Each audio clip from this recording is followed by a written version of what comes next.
Olá, queridos e queridas da quinta fase da EJA, eu sou o professor Josino, de História, e vou caminhar com vocês aqui nessa história do Brasil, e a gente vai começar falando aqui, conhecendo o nosso objeto de conhecimento.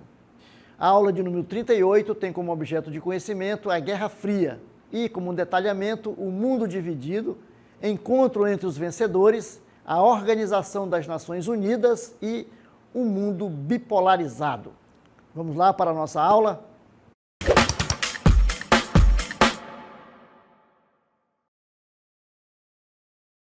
Muito bem, então a gente vai trabalhar hoje sobre a Guerra Fria. Vamos trabalhar a Guerra Fria, mas começando, vamos falar aí da importância dos encontros dos vencedores. Né? No final da guerra, da Segunda Guerra Mundial, os vencedores da guerra vão se encontrar para determinar, né, algumas decisões, tomar algumas decisões sobre o que fazer, como reconstruir ou como dividir ali o espaço europeu, né, principalmente da Alemanha. Então vamos ver como é que se deu aí o encontro dos vencedores. Então, findada a Segunda Guerra Mundial, os vencedores se reuniram na Conferência de Yalta, ou Conferência da Crimeia, em 1945, objetivando determinar a divisão dos territórios, sobretudo europeus, além de apresentar a ordem internacional do período do pós-guerra. Como que se daria, então, agora, depois dessa Segunda Guerra Mundial, desse momento que foi devastador, né, para a Europa, principalmente para a Europa, e como fazer para retomar aí todo o processo de vida e de construção econômica e política da Europa como um todo. Vamos ver lá então? Essas conferências ocorreram entre os dias 4 e 11 de fevereiro de 1945, com a participação dos principais, né, vencedores aí da guerra, dos chamados aliados, né, que são os Estados Unidos, a Grã-Bretanha e a União Soviética. Também participaram aí a China e a França. Né. O que aconteceu nesse processo aí?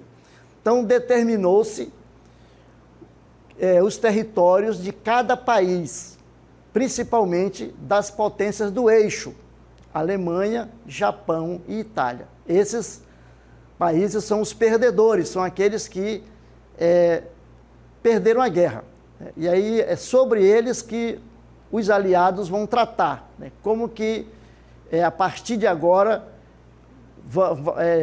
esses países vão ser determinados aí os seus limites, os seus territórios, certo? Muito bem. Quem são esses, né, os três grandes que se reuniram para determinar, para discutir aí as questões territoriais, as questões políticas e as questões econômicas agora do pós-guerra? A gente vai, então, saber quem são esses três. Essas três figuras, essas três personalidades, né, das conferências são, pelo lado dos Estados Unidos, nós temos aí Franklin Roosevelt, né, que é o representante, o presidente americano. Pela União Soviética, representando a República, a União das Repúblicas Socialistas Soviéticas, nós temos aí Joseph Stalin, né? E representando a Inglaterra, o Reino Unido, nós temos aí Winston Churchill, né? Que vai, então, esses três grandes aí vão ser aqueles que vão, a partir do final da Segunda Guerra, vão determinar aí como que a Europa, os países europeus vão viver nesse pós-guerra e como construir a paz a partir de agora. Não é isso? Então, os três grandes líderes, né, assinaram um documento confirmando o fim da guerra e a paz entre os países envolvidos. Então, agora, definitivamente, a Europa está em paz. Depois da reunião dos três, né, dos três líderes, dos três grandes líderes, fica determinado que a Europa está em paz. Vamos agora ver como que nós vamos proceder daqui para frente, certo? Muito bem. Então, entre os objetivos, né, dessas reuniões estava o fim do nazismo. Como fazer para aniquilar o nazismo na Alemanha e o fascismo na Itália.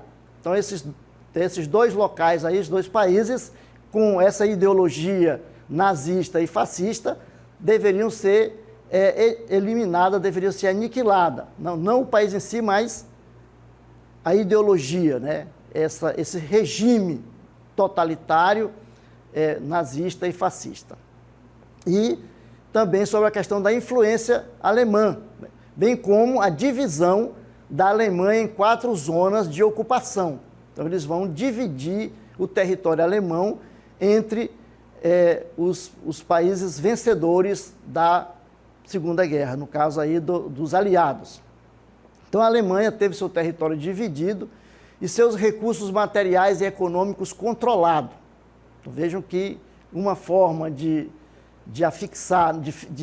asfixiar, né, o nazismo era colocando aí uma pressão econômica sobre a Alemanha, né? Então, assim, eles iam conseguir fazer com que o nazismo fosse aniquilado. Então, parte do território polonês foi anexado à União Soviética, que passou a controlar os países do leste europeu, não é isso? A partir daí, nós vamos ter o que nós vamos ver na frente, que é a questão da Guerra Fria, que vai ser exatamente essa divisão, né, da Europa e depois do próprio mundo, né, em 2 lados. Então, foi convocado também uma conferência com o intuito da fundação da Organização das Nações Unidas, da ONU. Então, a partir daí, se criaria, né, uma instituição, um organismo, né, internacional que teria como objetivo aí trabalhar pela paz. E aí nós temos mais uma conferência, que é a Conferência de Teherã e a Conferência de Potsdam, né?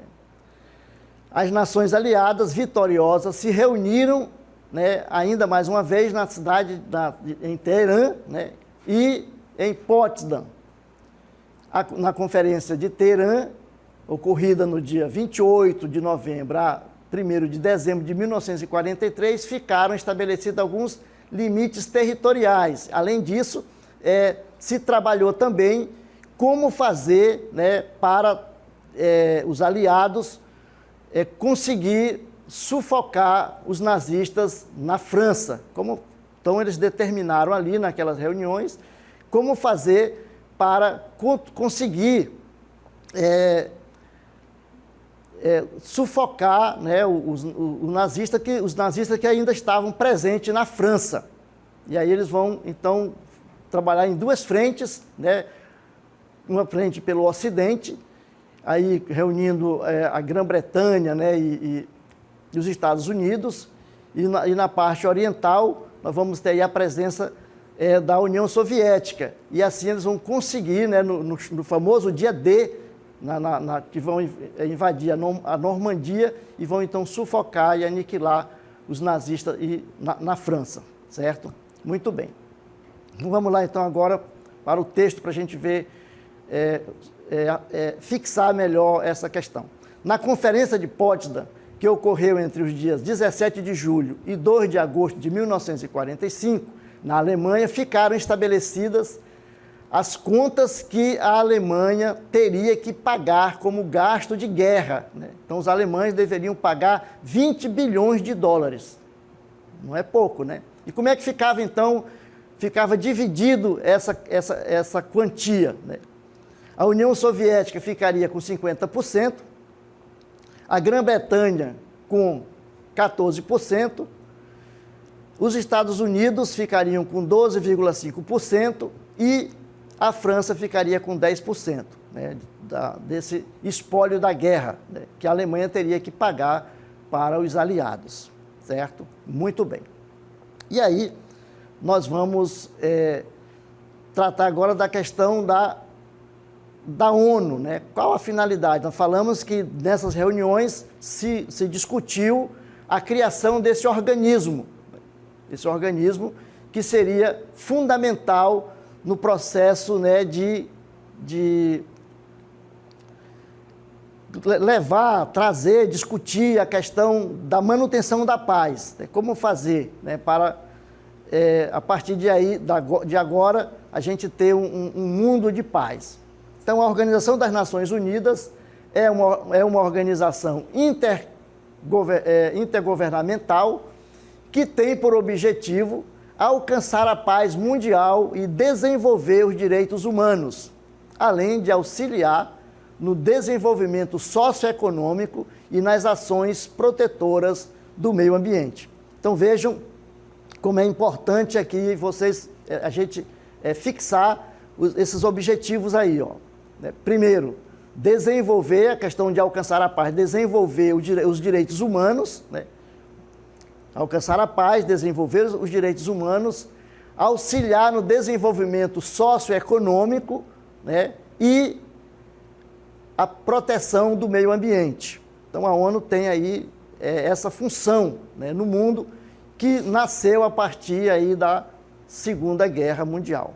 Hoje, claro, né, a ONU está, como organismo, ela está defasada, é preciso que se reformule, se reestruture, né, a ONU. Isso é uma questão que o Brasil tem levado em frente sempre, né, os presidentes brasileiros têm trabalhado no sentido da discussão de reformular a ONU para que ela tenha representatividade, porque ela foi criada aí, né, em 45, e hoje não faz mais sentido apenas 5 países, né, terem o assento permanente no Conselho e terem autonomia de vetar qualquer decisão que sejam tomadas pelo Conselho de Segurança da ONU. Então, é necessário que a ONU seja reformulada para atender, né, às demandas e aos objetivos do mundo atual, né? Ela foi muito importante, é importante ainda,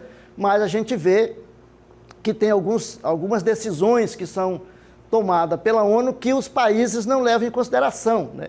Então, nós estamos vendo que, por exemplo, agora, no mundo atual, no momento atual, né, na guerra entre Israel e o Hamas, né, na faixa de Gaza, foi feita uma determinação de cessar-fogo, né, e o Israel não levou em consideração, não deu atenção para essa determinação. Então, vejam, é necessário que a ONU se reestruture para que ela tenha, de novo, né, credibilidade e possa realmente levar essa questão da paz e discutir as questões ambientais, porque os países fazem reuniões, conferência, por exemplo, sobre o meio ambiente, sobre a questão climática, e os países principalmente os países desenvolvidos, não levam em consideração e não põem em prática aquilo que é determinado nas reuniões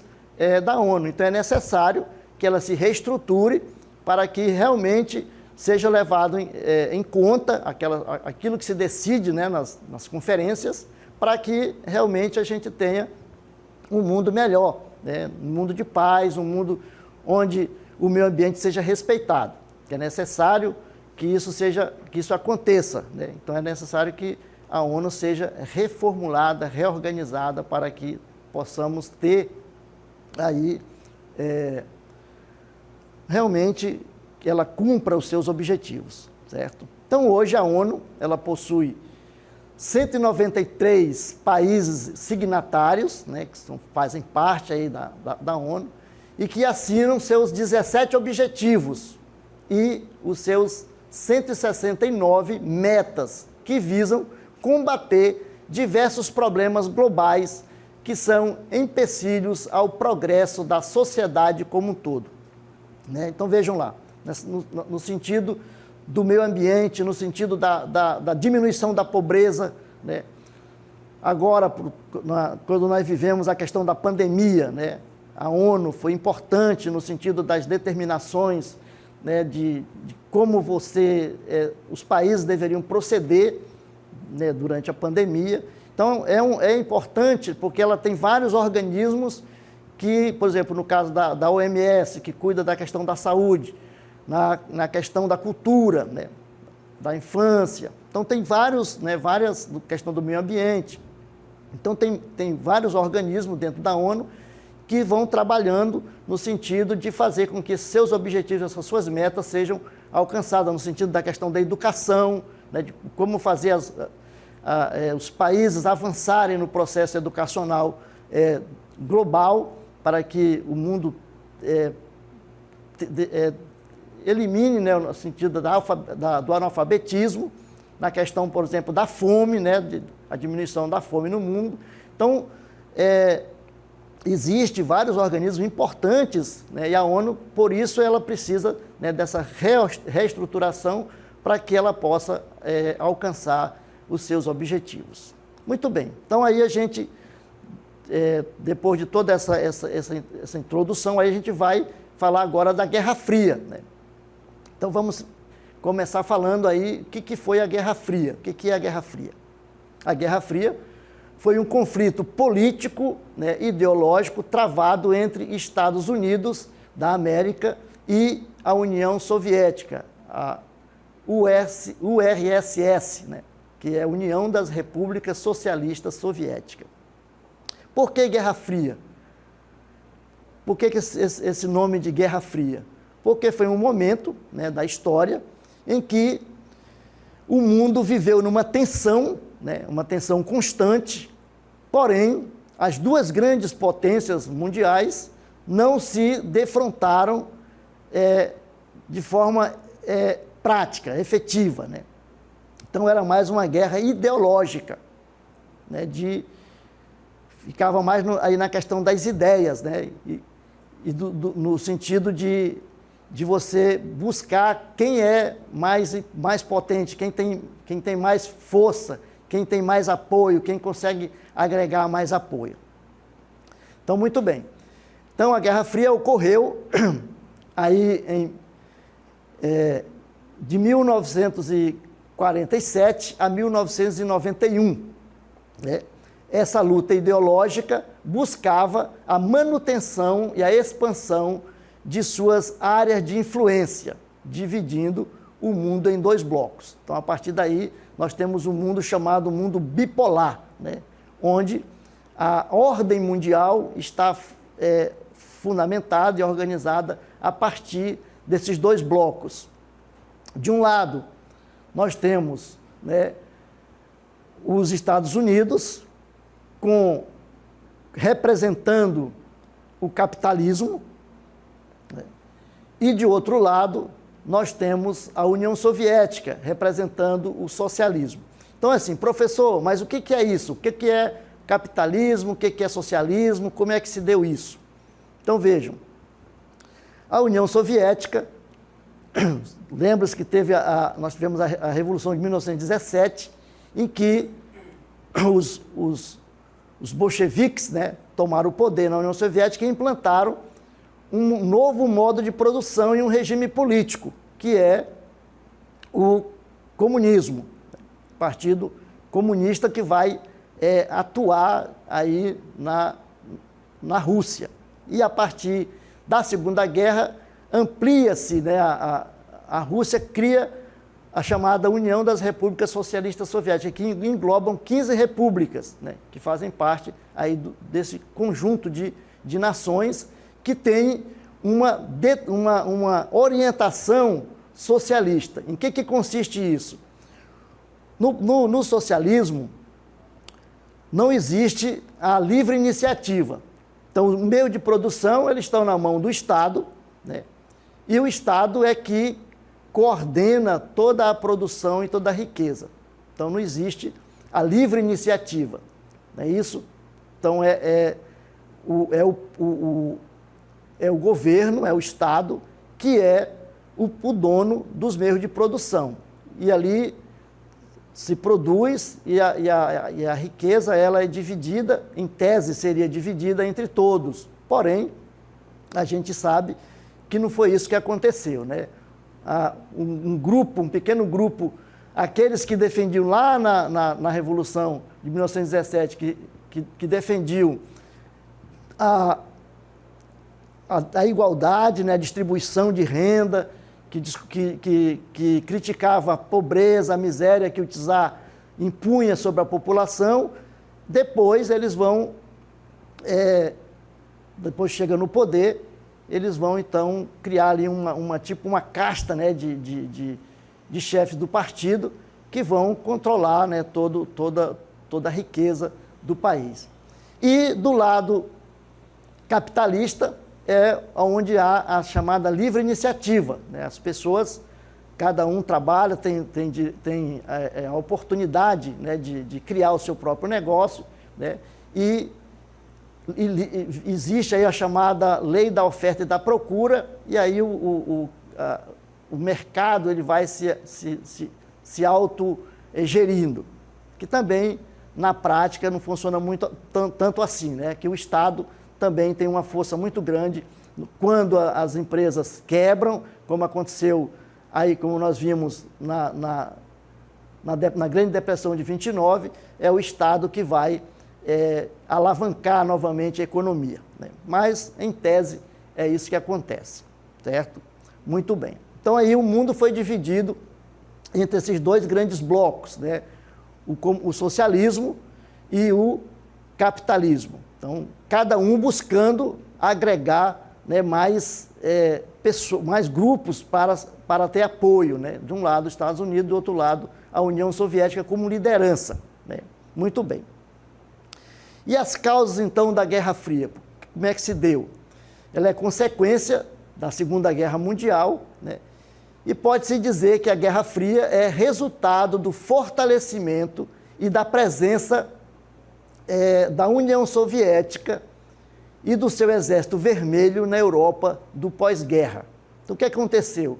O lado ocidental do mundo percebeu que tinha nascido aí um grupo de países, né, que tinha agora condições de enfrentar ou de se confrontar, né, com o lado ocidental de igual para igual. Estava nascendo aí um novo grupo de países, uma nova organização que tinha condições, né, de enfrentamento do Ocidente.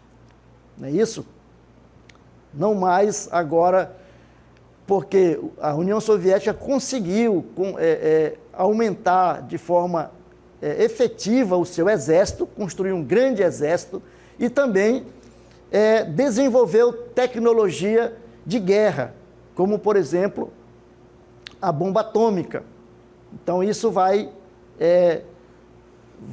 fazer com que o Ocidente perceba, não, se a União Soviética conseguir se expandir, vai trazer problemas para nós. Então, eles vão perceber que a União Soviética, apesar de ter participado, né, da guerra junto com os Estados Unidos, a Inglaterra e a França como os aliados, eles então vão perceber que eles vão ter problemas se eles não frearem, né, aí a União Soviética, certo? Então, muito bem, vamos agora mais um consenso existe um consenso entre os historiadores, né, de que tudo se iniciou com o discurso do presidente americano Henry Truman, né, em 1947. É isso? A doutrina Truman é um conjunto de medidas visando frear a expansão do comunismo na Europa. Então, o presidente americano percebe que a União Soviética pode ganhar espaço e ele, então, em nome, né, de frear o comunismo, ele vai criar uma doutrina, né, chamada doutrina Truman, que é uma forma de frear a expansão comunista. E como que vai se dar isso na prática? Vai se dar a partir do chamado Plano Marshall, né? Que é uma maneira de você conseguir, eles vão então, os americanos vão financiar a reconstrução da Europa. Sabe que depois da guerra a Europa ficou destruída. Então, como fazer para ter apoio dos países europeus? Financiando a reconstrução. Então, o Plano Marshall é um plano de recuperação econômica da Europa, em que os Estados Unidos forneciam grandes somas de dinheiro para os países que se interessavam, né? Que estavam interessados em receber essa ajuda, e é um empréstimo, né? Para recompor a sua economia, certo? Muito bem. E a União Soviética realmente tinha pretensões expansionistas? A atuação americana na Europa, por meio da doutrina Truman, justifica-se única e exclusivamente pelo discurso alarmista, né, que vendia a União Soviética como uma nação expansionista, que queria submeter toda a Europa ao comunismo. Isso é o que se dizia, né? Segundo historiadores como, por exemplo, Erich Hobsbawm, né, e Isaac Deutscher, a União Soviética não era uma nação expansionista e nem demonstrava interesse em atuar fora de sua área de influência, que era o leste europeu. Na verdade, o desejo americano de impor-se como nação hegemônica na Europa e no mundo se explica pelos interesses de Truman em continuar com os índices econômicos do seu país elevados. Certo? Muito bem. Então, a doutrina Truman despertou nos soviéticos a mesma prática. A partir de então, as relações dos dois países, em nível internacional, passaram a ser baseadas em boicotes. Então, de um lado, os Estados Unidos agregando aliados, trazendo para o seu lado mais países que iriam lhe dar apoio, né? E do outro lado, a União Soviética também trazendo grupos de países para o seu lado. Então, o mundo vai viver nesse jogo, né, de gato e rato entre Estados Unidos e União Soviética, cada um se colocando como aquele que tinha mais potência, mais força, né, e mais poder. Então, a gente vai ver agora algumas características da Guerra Fria, certo? Quais são as características da Guerra Fria? Então, a Guerra Fria estendeu-se, como já falamos, de 1947 a 1991, e suas características podem ser resumidas da seguinte forma. Primeiro, polarização do mundo. A disputa entre americanos e soviéticos resultou num mundo polarizado. O que é isso? Um mundo em dois polos. O grupo que estava aliado aos Estados Unidos e outro grupo que estava aliado aos soviéticos. E os dois países não guerreavam, mas os países satélites periféricos brigavam entre si e os dois estavam ali presentes, ou fornecendo arma e dando apoio para aqueles países que estavam aliados a eles, certo? Então, a questão da polarização, né? Depois, a corrida armamentista. Cada grupo buscava construir e produzir mais armas, né? A busca pelo equilíbrio levou os lados a investirem em novas tecnologias bélicas, certo? Então, aí, a questão da corrida armamentista, busca por mais armas, então a construção de bombas atômicas, né? Cada país, hoje, os dois países juntos têm armamento atômicos para destruir o mundo várias vezes, se quiserem. Corrida espacial. Americanos e soviéticos investiram no desenvolvimento em tecnologia e na conquista espacial, buscando conquistar o espaço. Isso fazia deles também mais potente, cada um que conquistava o espaço ganhava mais prestígio. Os soviéticos saíram na dianteira, sendo os primeiros a enviar um satélite um animal e um ser humano ao espaço, mas os americanos foram os primeiros a desembarcar em solo lunar. Grande quantidade de acordos e tratados econômicos e militares, né, que visavam as saídas diplomáticas para a guerra. Aí foram criados, por exemplo, a OTAN, né, do lado ocidental, e o Pacto de Varsóvia e do lado socialista, do lado soviético. Muito bem. Então a gente encerra por aqui, esperando que vocês tenham despertado aí para esses temas da Guerra Fria, e até uma próxima aula.